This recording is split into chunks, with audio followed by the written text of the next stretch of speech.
and Matt. We're an interracial couple with 2 kids wanting to do something that highlights the power of friendship and what it means to be in the company of true friends. We're going to move our society away and out of the loneliness epidemic and into a friendlier, happier world. Welcome to Our Friendly World. Better, stronger, together.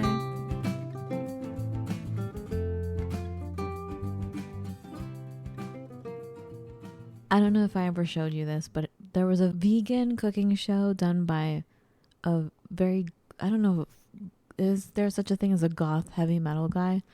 There was no such goth heavy metal. Oh dear. He was very underground, scary sounding. He sounded like a demon. Right, but that's not goth. That's like when you start getting into like, I don't know, extreme death or he was like that. Doom or all the stuff I don't listen to because, folks, I love clean vocals. Did you that show makes me that? a bad person, then that makes me a bad person. Did you show me that, or did I find it on my own? You probably found it. And this was in that point in time where vegans were completely weird, and this certainly didn't help anybody make any kind of a case for it. But so he was singing with that like demonic sound. Yes.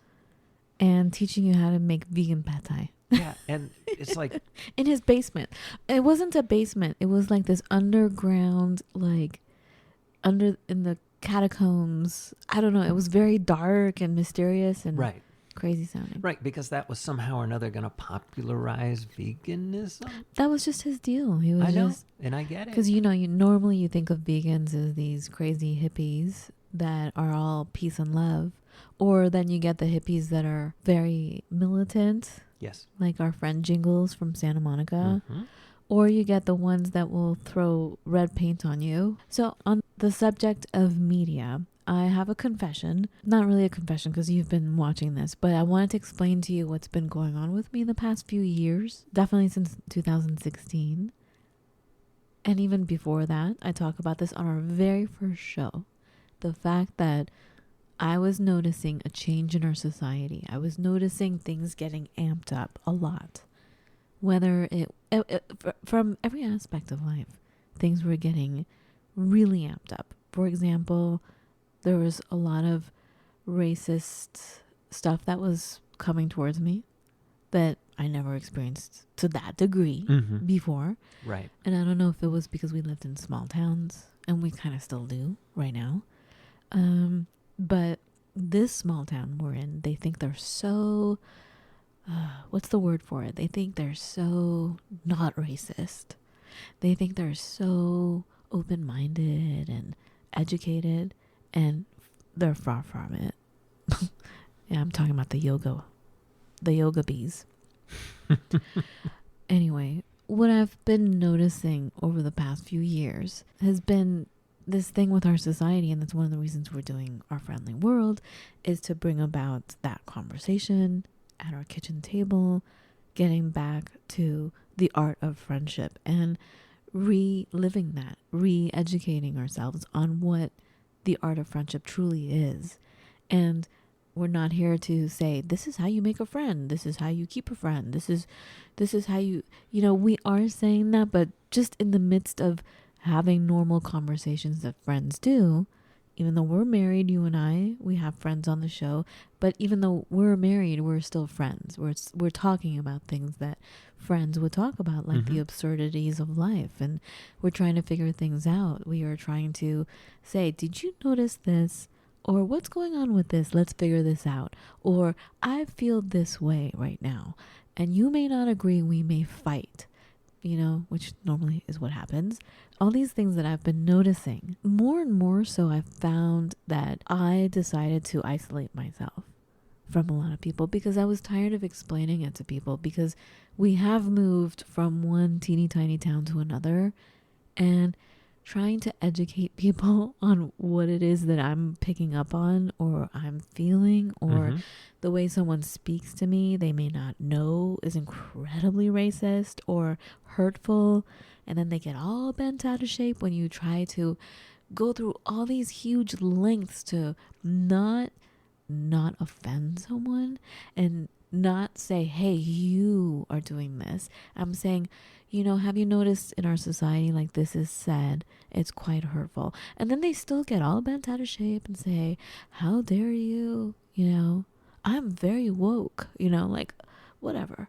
So I feel like, especially since 2016, I've become quiet. I feel like I don't really have people to talk to about stuff, which is why I love our podcast, because thank you. I feel so heard. This has been the best therapy because I do get to talk, even though we fight on the air, Matt. Hey.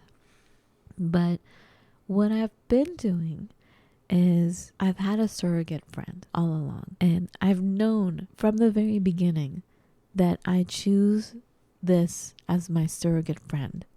And that's what our show is about today, the surrogate friend.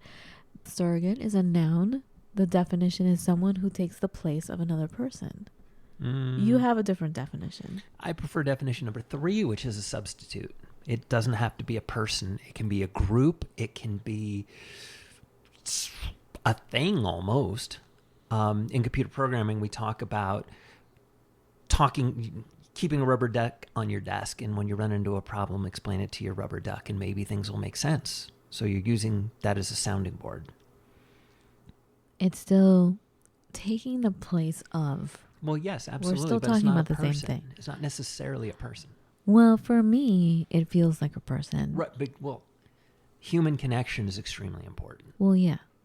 So this is what's happened. And so I want to explain this without getting political, without saying what side of the fence I'm on, whatever. It doesn't matter. What I'm trying to say is I've noticed this for decades with other people and why certain TV shows are so popular. A lot of TV shows that have friends as the main part of it. It could be, the title could be having nothing to do with the friends, but it's really about the relationship friends have. And I feel like over the decades, people have been using watching these things as vicariously having a friendship by watching these shows. Right? Because you don't have that in real life. We don't. Don't get mad at me.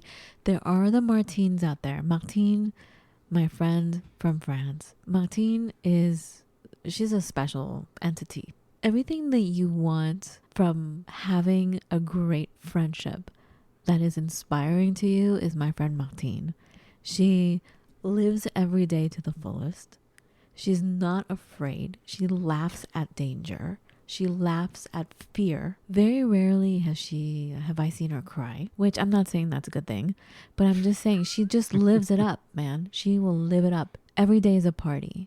And I'm not talking like a superficial party either. Every day is a joyous celebration. She makes the best out of every situation.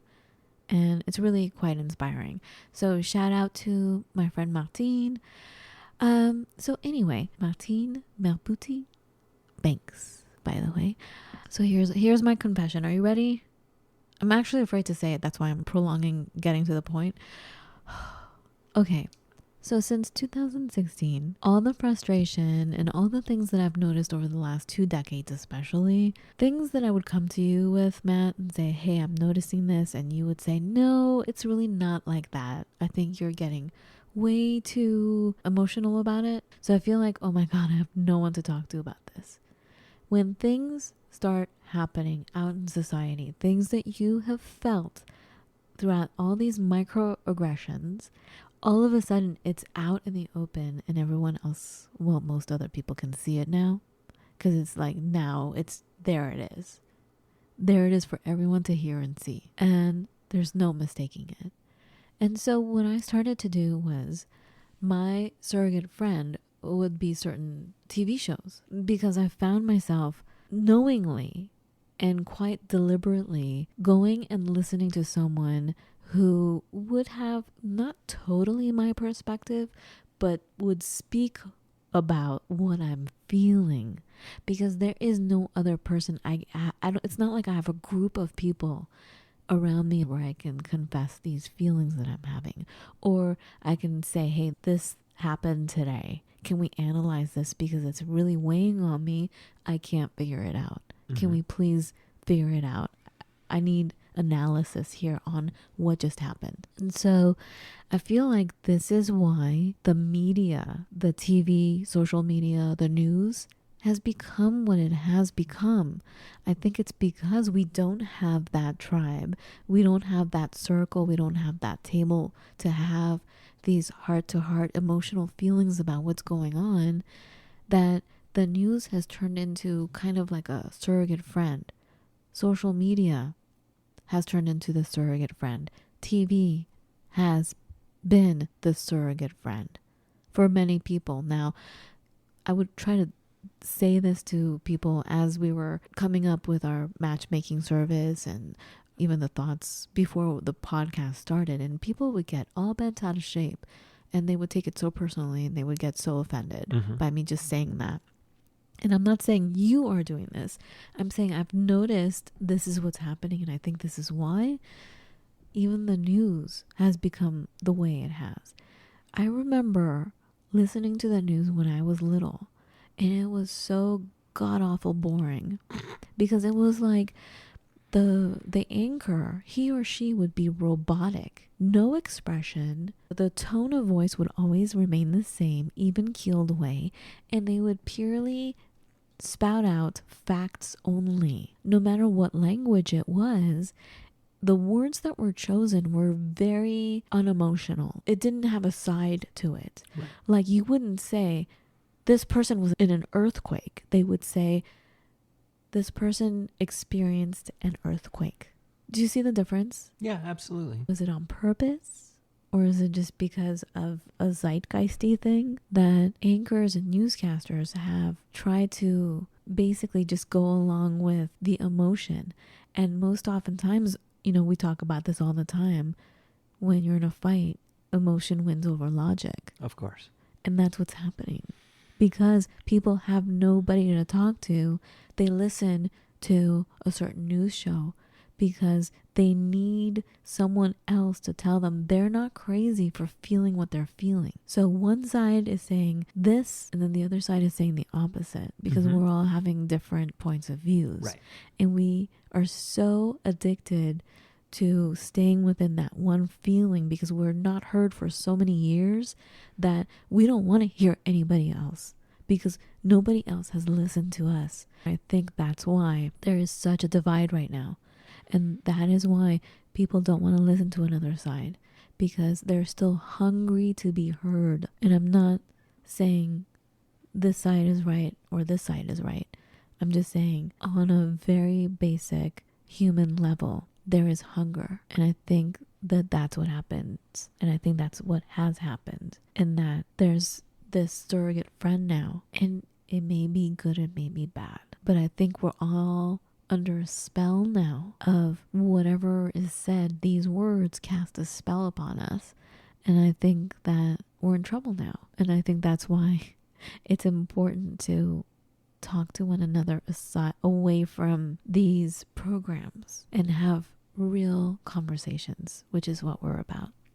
Right. And that's, of course, the fun part, because I almost won't like to describe a lot of friendships as being fair weather friends. And as soon as there's a challenging conversation, break up.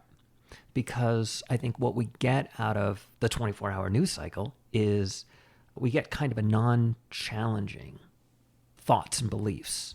Now, I remember hearing that way, way, way back in the day, Walter Cronkite, who people look at as being the newscaster, announced that the Vietnam War couldn't be won. Now, fact or opinion, that's where it gets weird.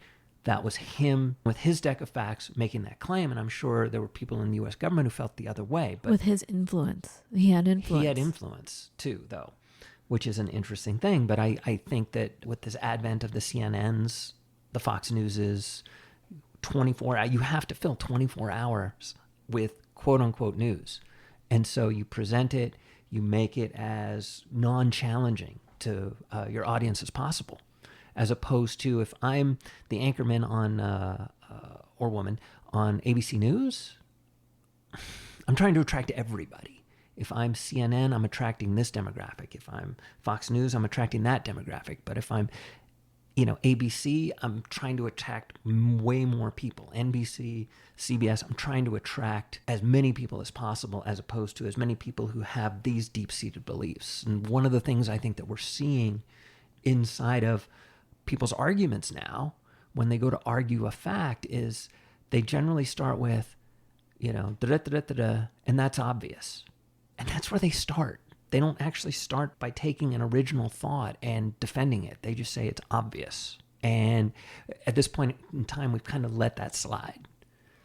Well, like I'm saying, we've let it slide because we just need a friend to talk to commiserate with. Right. And a non-challenging friend. And that is such a need right there, to commiserate. Yes. Because we don't have that. We don't have our family. And I'm talking about friends, Mm-hmm. right? We don't have that. So it's like they seized on that opportunity, that weakness. And it's not a weakness per se, but it's like they sniffed that out.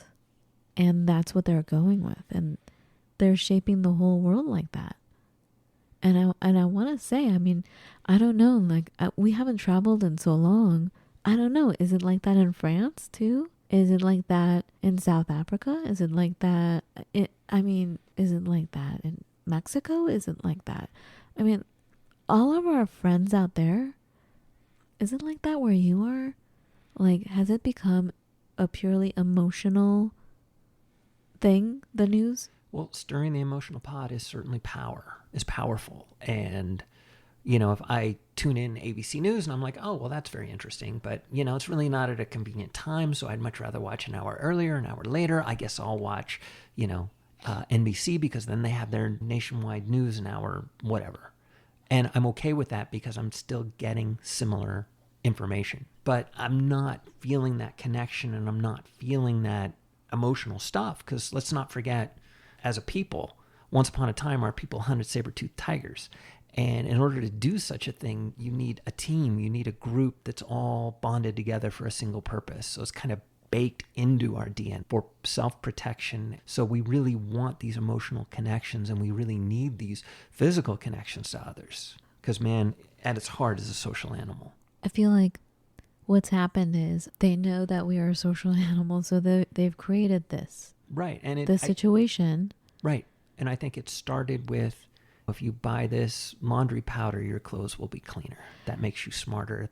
But trust see, us. This situation has been created, and now the spell that I'm talking about is causing us to just stay here, because it's at the same time, you're a social animal, so let me feed you this. I'll be the surrogate.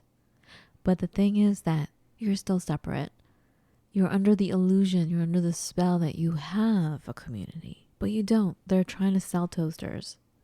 But also, beyond that, like, let's take, we've forever, from the beginning, you and I have been so anti-social media. Like, just recently I had to get on Facebook, and if you go on our Facebook for Our Friendly World, it's really Matt's account. I couldn't figure out how to do it. So, like, I just switched my name to your name, but it's still your stuff. Like, some of your old friends that you didn't have that many people following you. You had like 6 or 9, I don't know. Mm-hmm. But, like, I think they were all confused, like, what? Right. Like, I'm sure they all were. Because I started just posting stuff. Submerged for years, and then all of a sudden, boom, Our Friendly World. Hey, how's it going? Right. And, I'm sure some of them are totally bent out of shape. I know there's one very conservative guy who's now like, oh, you know what I mean? Like, because I'm the one talking, mm-hmm. This non-white woman talking about stuff. So what I'm saying is, they're keeping us separated. There's this illusion that we have this tribe, like with Facebook or Instagram or whatever. You have it's an illusion that you have family, that you have people that care. Right. But really, they're trying to sell toasters. They're trying to sell their vegan this and vegan that and their course. I'm trying to sell this course here. It is so exhausting, honestly. And then you have to keep posting to, like, be viable, to be out there, to be seen. It's Honestly, it's my least favorite part of doing our show. I love our show. I love doing our show. But when it comes down to Sunday night, Monday, or Tuesday, where I have to post about it, Right. I get so tired and like rushed and not joyful. It's really hard. And I can tell like people are just so superficial. Most people, except for Wendy. Wendy, my sister. Well. Oh my God. She is amazing. Yes. So, okay. But gotta let's say give it, Wendy and others. Wendy and others. Yes. I'm sorry. They're I'm just talking about my Instagram, I our understand. Instagram I account. understand. Okay.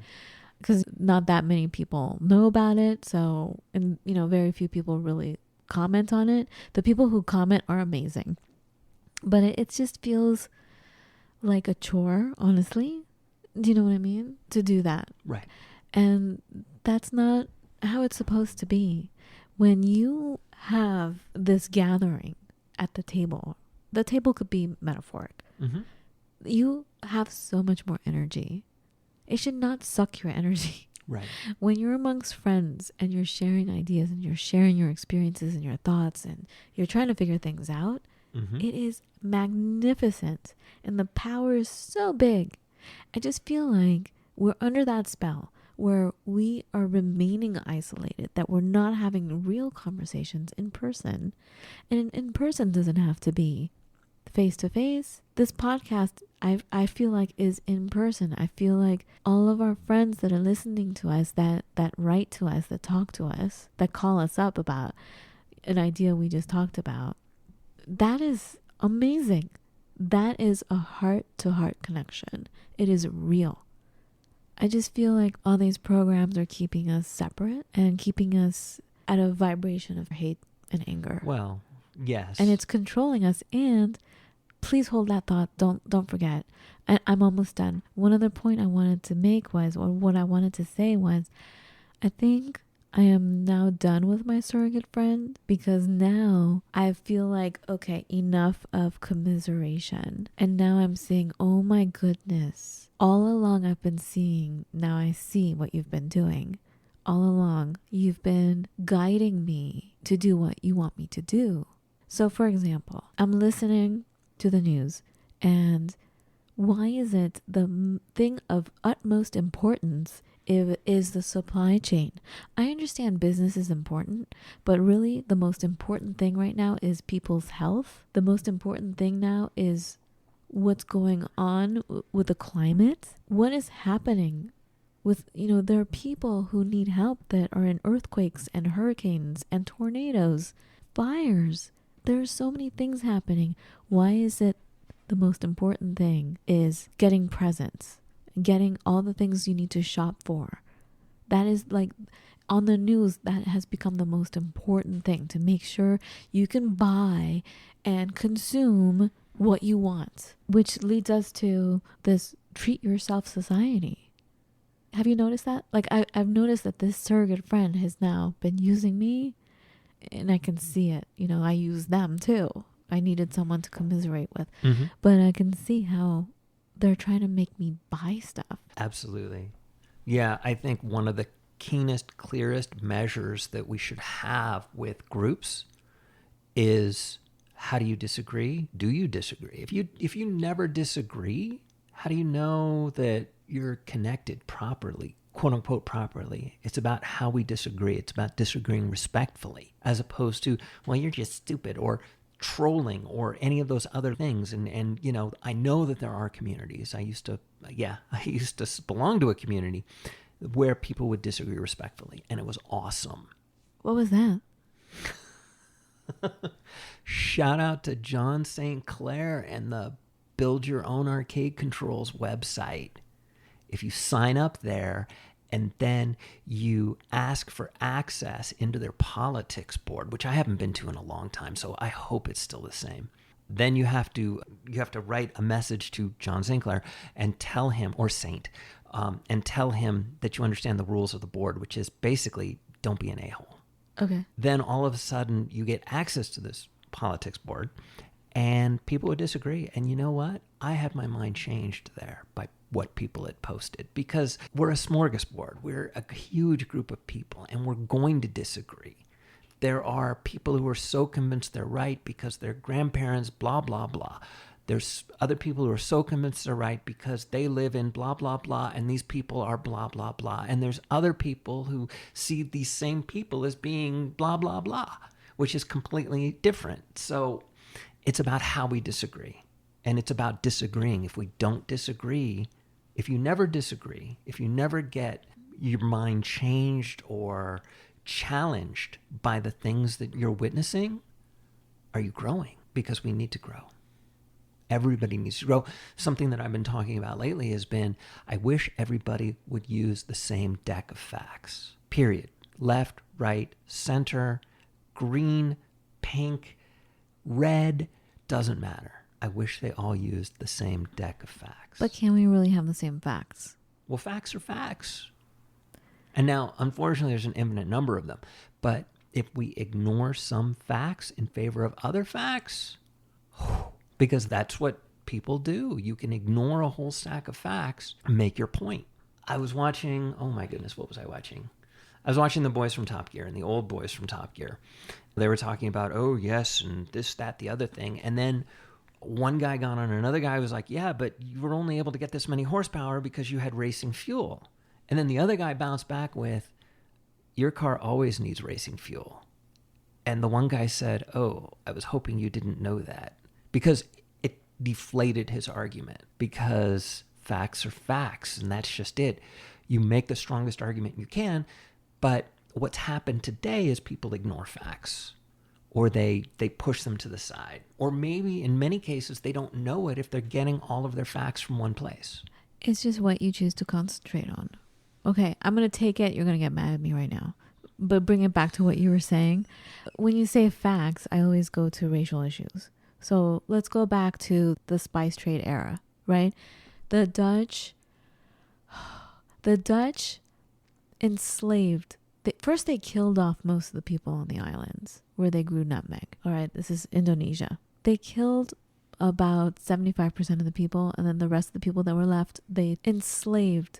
But when you hear about the spice trade and you hear about, oh, the Dutch were great spice traders, the fact is that they were killers, that they were enslavers, they enslaved people, they killed people and stole their property, nutmeg being one of them. But the fact is what? They're spice traders? Which fact do we concentrate on? Do you know what I mean? Which fact are we going to look at? You look at all the facts. You look at as many facts but as the you can Dutch, get your hands on. But this company who's now trading these spices, the fact is they're spice traders. My fact would be they're killers. Right. But they're both true, and you need to pay attention to both. But one side will never concentrate on the other truth. Well, that's the point, though, is both sides need to. Like, I just recently found out not a whole bunch. Of I course recently we found out need two to. messed up things. You ready? I'm ready. So I get emails because I have a very common email address. I get emails that aren't meant for me all the time. So how many thousands of Matthew Andersons are there in the world? Because you've got Matthew Andersons in the UK, in the United States, in Australia. Yes. Probably. South Africa. Yeah. I'm sorry, go on. All over the place. And So there's a coach, They too. all come to you. Anyways, so I recently, like the past 6 months, I got emails from a company because there's a Matthew Anderson who's an employee. Turns out, they were supporters of Nazis back in the day, supposedly. Hectic. That's just it. There's a lot of facts out there. And as facts come to light, we need to figure out what to do with them. So I get emails from a variety of sources. And one of them is a company that, whatever, it doesn't matter. I recently found out that this company, was wholehearted supporters of Nazis back in the day. And I know if you go ahead and Google, there's a fashion company supposedly that was, there's a computer company that supposedly was, and there's companies in other countries where, like, founders of companies were Nazi sympathizers back in the day. There are other companies who manufactured stuff that was in use by, East German agents, And as we discover these facts, we need to figure out what to do with them. honestly, as an American discovering, hearing about the manifest destiny, which was it was the right of all the settlers to take all this land because it wasn't, I don't know, properly being used. I don't know what the right arguments are. It's I that learned about that entitlement very thing. dispassionately in elementary school. I'm sorry, say that again. What? I learned about manifest destiny very dispassionately. Yes. In elementary school, and I still remember there was a painting of the Trail of Tears, which, if you really take a moment and, like I say, spend a brain cell on and really ponder what that is, that was messed up. But this picture that was created, this painting where they describe it, looked like well-dressed people. One was in a wagon, and they were just going from somewhere in the South to Oklahoma, to their reservation in Oklahoma. And it kind of deflated the argument that this was a horrific thing that happened. First of all, it's barely a paragraph. First of all, I was never taught that. Right. You can spend a whole master's degree on the Trail of Tears. Well, yes. Like, you know what I mean? But all we got was me. I didn't even get that, by the way. Thank God, by some miracle, like, I get information I'm able to teach our kids. But all I probably saw was that painting you were talking about in school. It was never talked about. Right. Right. And that's just it. There's so many gosh darn facts. And, you need to figure it out for yourselves. And because you always say this, history is told by the victors. Absolutely. And I say history is told by the bullies who take over stuff. Right. And everybody else is a savage. Yes. Unhuman, not human. So in killing them, it's no big deal. Right. Ridiculous. And then, of course, we do take moments to pause and say, yes, but Sacagawea helped Lewis and Clark, and the first Thanksgiving was with the Indians who helped the Pilgrims, and it all seems rather pleasant until you realized how many quote-unquote Indians, Native Americans, First People, whatever you want to call them, had to get pushed out of the way so that I could have my tobacco plantation or whatever it is. So this is a really important topic. Again, one that needs to be discussed fully by really educated people, by people whose ancestors have gone through this, and hopefully they have stories. I feel like we're going to do it an injustice by moving to the other thought that I had. Please forgive me. But can we veer off to what I was trying to say about us being under a spell right now, and how the surrogate friend has become this force that is now trying to manipulate you to do certain things. Right. We were talking about consumerism. It reminds me of when there is a neglected child. When a parent, have you seen those parents that have no time for their children? They're always working. They barely are present where they're in the same room even. You're not fully present. You're not seeing each other. You're not hearing each other. I feel like that's become our society. And what I'm about to describe is like the parent-child dynamic of buying a child stuff to replace the fact that there wasn't attention placed upon this child. So if you don't have time, or if you don't have the bandwidth to really be present for your child, you just buy your child things. This is what wealthy people who can do that do, right? Right. You just get them stuff. Right.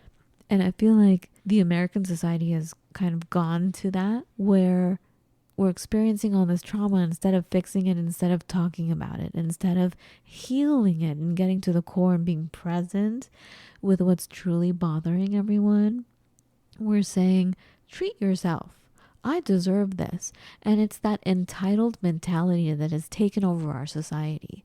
Like, I deserve this. We don't think it a big deal when we turn on the light switch and there's electricity, there's light. We don't think it's a big deal to just go to the sink and turn on the water. And clean water. Well, not everybody has clean water. Most of us don't. There's all kinds of stuff in water. Don't get me Don't on get her that. started, folks. Don't get me started on that. But what I'm saying is there's water. Do you know what I mean? Right.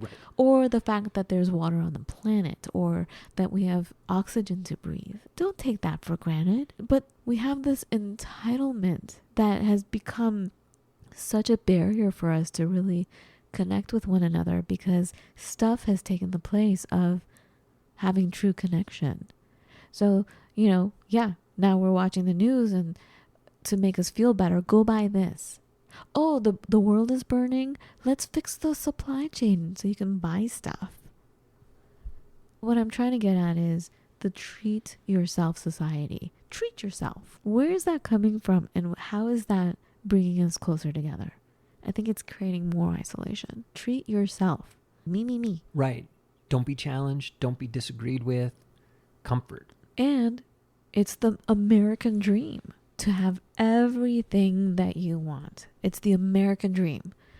It's like the slogan that we hear all the time. Everybody wants to come to the United States. It's the American dream. Is it? What kind of dream is it? Where we're not even a family? We're always fighting. There are always shootings. The fact is, most people are lonely. Most people don't even know how to sit together and be comfortable together. It's all about their bubble, their space. How did major consumerism come in, and why? I'll tell you why. I think it's to keep you separate.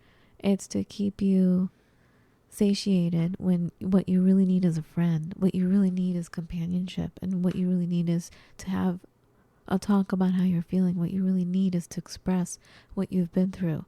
Advertising grew from a need for a company to grow, consume. And it has transmorphed into how do we manipulate people into doing what we want them to do, which is consume more.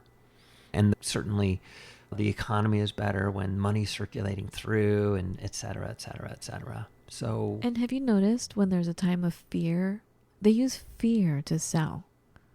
If you look at most commercials, if you don't get this, you're not going to have a good life. They put a fear factor in there, so you need that product. There's always an element of fear in most commercials. Always big words. It's tricky that way, but certainly a lot of the marketing that happens, for those of you who don't, when you have a little kid, when you have a baby, is your baby keeping up with all the other babies.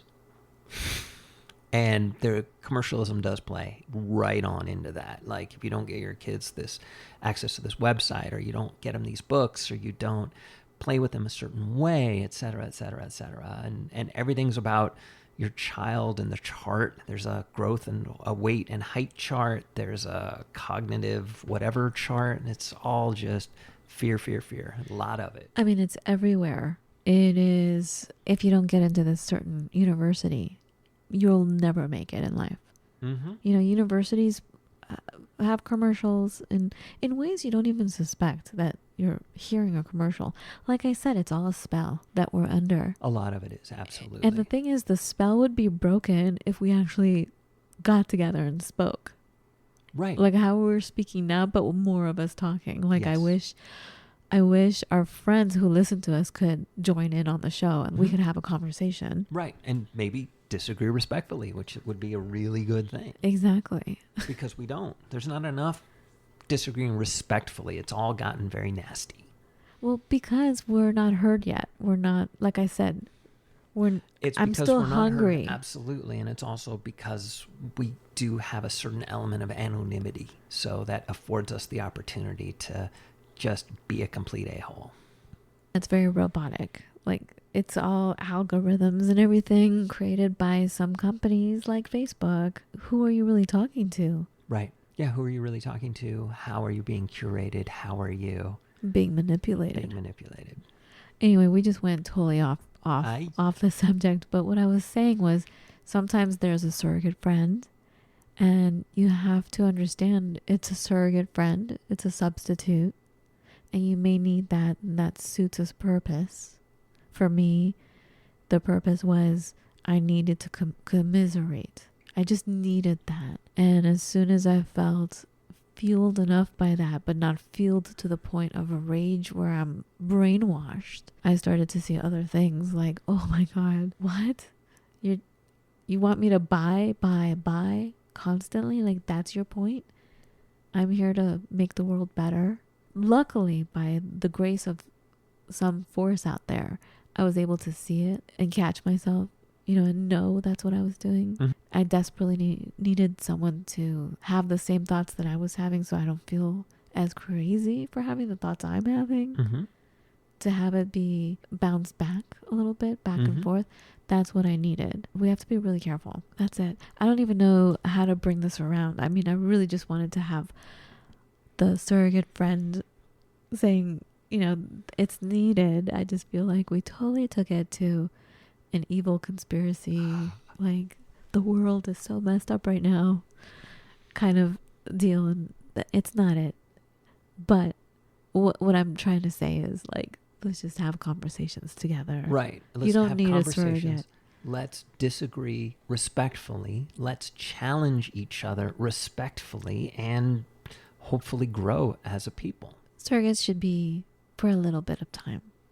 Yes. There's the Well, real surrogates deal. can be helpful for a limited amount of time, yes. Yeah. So you need, I mean, I just caught myself saying you don't need a surrogate. You do need a surrogate sometimes. Sometimes. And it's beneficial. Sometimes. So that's it. How do we make this happy before we go? That's a great question. Thanks for dumping that on my lap. How do we make it happy? How to make it light. Just know that, certainly for me, I don't agree on a political spectrum with a majority of my friends. And we touch on these subjects, and we talk about these subjects, and I hear the frustrations and the not frustrations, and I think it helps me understand where they're coming from, that I listen, and then because I listen, they listen to my side. We may still completely disagree and be at loggerheads, but I'm not aggressively trying to make this person change their mind. I'm not aggressively trying to express my rage at, their raw stupidity, because I don't feel that way, because I respect my friends, because I love my friends. And, it's about everybody, all the people in the conversation growing. And with me, I just want to be quiet. I'm so tired of talking about trying to express what I see. Do you know what I mean? I'm not tired of talking the podcast. I'm tired of explaining. And I just want peace and no arguments for a while.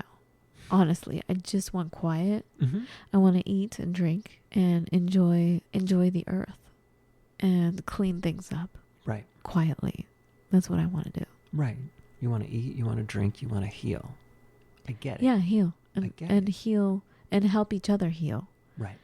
And I think that's where I want to close it off. Is there anything else you want to add? Nope. All right. Thank you for listening. Please go to our website, ourfriendlyworldpodcast.com. There's a little donate button. Any few pennies, whatever, will help us so much.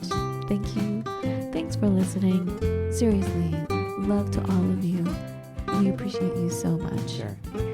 Love you, and we'll talk to you in just a few days. Or before that, if you reach out to us, okay? Thank you. Bye. Be well.